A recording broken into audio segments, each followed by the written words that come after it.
Hi good evening everyone. Audit का paper हो गया कंप्लीट फाइनली नवंबर 23 एग्जाम्स का, and I am sure most of you would be feeling relaxed. बहुत खुश हैं नहीं है that's another matter, but audit का पेपर हो जाना अपने आप में एक बड़ा रिलैक्सेशन है। पेपर कैसा था? ऑडिट से एज सच घबराहट ही इतनी होती है कि पेपर ठीक ठाक भी चला जाए तो मन में अच्छा ही लगता है। इनफैक्ट ये ऐसा पेपर था जिसके कुछ क्वेश्चंस में आपको डेफिनेटली एक कॉन्फिडेंस आया होगा कि यार ये श्योर शॉट सही गए।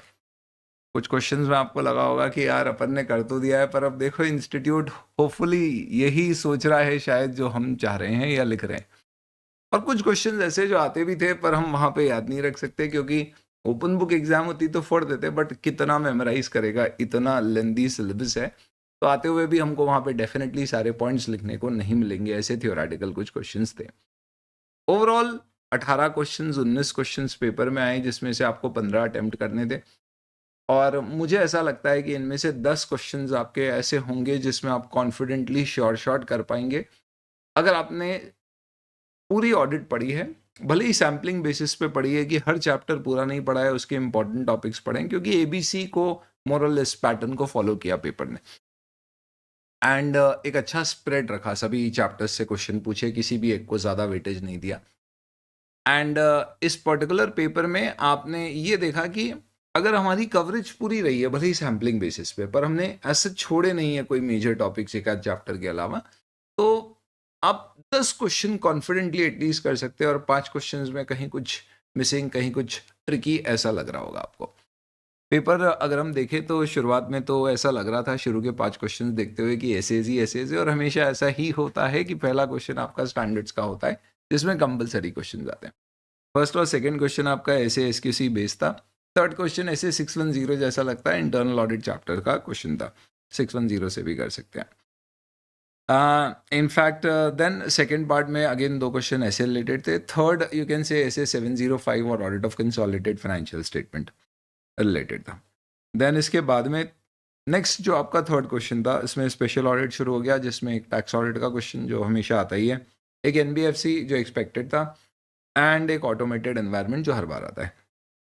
फोर्थ क्वेश्चन में कंपनी ऑडिट एलओडीआर का एक कनेक्टेड क्वेश्चन था, और बैंक और इंश्योरेंस कंपनी, कई बार इन दोनों में से एक आता है एक नहीं आता है, इस बार दोनों आ गए। और एबीसी क्योंकि फॉलो क्यों किया, क्योंकि आपको याद होगा जब आपके एसएफएम के पेपर के बाद मैंने एक शेयर किया था आपके साथ रिव्यू, तो मैंने आपको कहा था उसमें नंबर 1 जब करके आओ तो आप सबसे पहले peer review, quality review, professional ethics और लाइबिलिटीज ऑफ ऑडिटर उसी दिन कर लेना। और अगले दिन के स्केड्यूल में मैंने आपको कहा था बैंक ऑडिट, इंश्योरेंस जरा भी मत छोड़ना, एफिशिएंसी लेवल जब आपके ठीक ठाक रहते हैं तब ये दोनों चैप्टर्स कर लेना। मैंने कहा था आपको छोड़ना है तो investigation, internal audit, operational audit, in fact investigation करना है, इंटरनल ऑपरेशनल ऑडिट वाला चैप्टर आप स्किप कर देना, वो ऐसे 610 को आप थोड़ा सा ट्विक करके भी सॉल्व कर पाते। तो एबीसी फॉलो किया पैटर्न ने एनीवेज।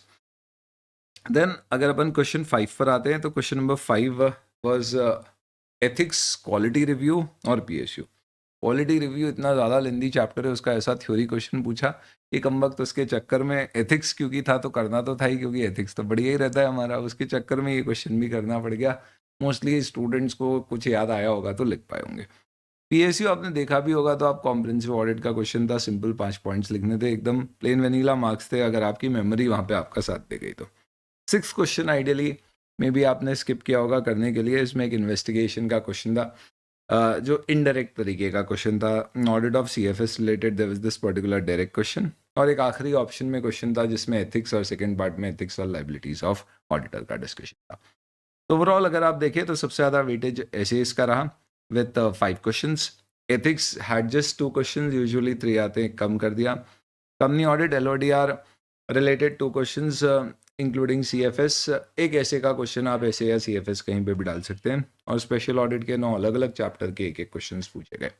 ये आपका ओवरऑल ब्रेकअप था। Very quickly going to these particular questions, not discussing, no spoilers. आपने जो किया है बढ़िया किया है, आप लॉ पे लग चुके हो, इसीलिए मैं रिव्यू लेट डाल रहा हूँ ताकि जिसकी ज़रूरत है बस वही सुनेगा, बाकी लोग ना सुने इसको। इसमें देखें question number 1 basically independence related था। आखिरी में लिखा है ऐसे, तो आप SQC 1 ऐसे 220 दोनों के रेफरेंस से कर सकते हैं। अगला क्वेश्चन अपने आप में थोड़ा सा ट्रिकी क्वेश्चन था, जिसमें एज सच रिस्क असेसमेंट पे रिस्पॉन्स और एस्टिमेट्स दोनों की बात की गई थी। इसके बाद वाला क्वेश्चन आपका इंटरनल ऑडिटर के स्कोप रिलेटेड था कि भाई हम कई सारी चीज़ों के ऊपर रिपोर्ट कर सकते हैं, उससे रिलेटेड मैटर लिखना था। ये पहला क्वेश्चन आपका पहले एग्जाम में पूछा जा चुका है मई 2018 में। In fact this is basically stock verification 501 से रिलेटेड था। इसके बाद वाला ओपनिंग बैलेंस से रिलेटेड आपका क्वेश्चन था।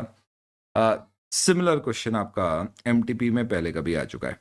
इसमें प्राइमरली आपको ओपनिंग बैलेंसेस चेक करने की रिस्पॉन्सिबिलिटी रिलेटेड बात थी। सी पार्ट पे अगर आप बात करें तो this was again relating to audit of CFS, जिसके अंतर्गत कंपनी ने कंसोलिडेटेड फाइनेंशियल स्टेटमेंट प्रिपेयर नहीं किए, तो आपको अपना ओपिनियन किस तरह से मॉडिफाई करना है, एडवर्स ओपिनियन देना है, जो भी है उसके रेफरेंस में आप 705 प्लस के रेफरेंस में आप आंसर देंगे। देन इसके बाद ये आपका टैक्स ऑडिट रिलेटेड क्लॉज था। एज सच टैक्स ऑडिट में these are one of the important clauses, जिसमें आपका सेक्शन 56 के अंतर्गत 210 कौन सा सब सेक्शन क्लास के अंतर्गत you have to report this particular thing, तो इसमें 50,000 से कम की वैल्यू थी। ये आपका थोड़ा सा इनडायरेक्ट क्वेश्चन पूछा था, सीधा सीधा नहीं पूछा था कि इंडेस के अनुसार बनाने, तो मोस्टली आपको इंडेस में क्या डिफरेंट होता है इसके कंपैरिजन में, वो चीज़ें शायद मेंशन करना चाहिए। ऑटोमेटेड एनवायरनमेंट का डायरेक्ट क्वेश्चन था आपका डेटा एनालिटिक्स से रिलेटेड, उसमें आपको डेटा एनालिटिक्स की कवरेज बतानी थी। Then in this particular question आप रिज़ाइन कर रहे हैं तो आपको कंपनीज एक्ट में क्या क्या करना है, और एलओडीआर के अंतर्गत रेजिग्नेशन ऑफ ऑडिटर में उसे कम्युनिकेट करना पड़ता है, वो प्रोसेस आपको शेयर करना। इंश्योरेंस में थोड़ा सा इनडायरेक्ट क्वेश्चन पूछा था, ट्रेड क्रेडिट इंश्योरेंस और उसके फीचर्स के बारे में। एनपीए की सेल का प्रोविज़न था, तो इसमें आपको याद हो तो जो एमसीक्यू का रिवीजन हमने किया था उसमें एनपीएस के प्रोविजंस होते हैं कि कितने साल बाद आप एनपीए सेल कर सकते हो, उससे रिलेटेड शायद आपको इसमें आंसर देना था। ये आपने बस चैप्टर किया होगा कॉम्प्रिहेंसिव ऑडिट, तो उसके पॉइंट्स मेंशन करने थे। टेक्निकल रिव्यू और रिपोर्ट कितनी तरह की देता है और देते समय किन फैक्टर्स को दिमाग में रख के वो अपनी रिपोर्ट बनाता है, क्वालिटी रिव्यू से रिलेटेड क्वेश्चन था। ये क्वेश्चन एथिक्स का है, आपके आरटीपी एमटीपी में पहले आ चुका है। Company audit journal, professional journal में परमिशन की ज़रूरत नहीं है, उससे related. And then audit of consolidated financial statement में मैंडेटरी कब है और क्या केसेस में आपके पास एग्जाम्शन है, इन्वेस्टिगेशन, कौन रियल ओनर्स हैं। एंड देन एथिक्स थोड़ा सा इनडायरेक्ट क्वेश्चन था बेसिकली कि आपको फीस क्या एडवांस में मिलेगी तो इंडेटनेस काउंट होगी। इसका ऑल्टरनेट क्वेश्चन में आपको आखिरी में पूछा गया था डिफरेंट एक्ट, तो आपको आइडियली इनकम टैक्स एक्ट और कोड ऑफ एथिक्स दोनों के अंतर्गत इसका आंसर देना चाहिए था।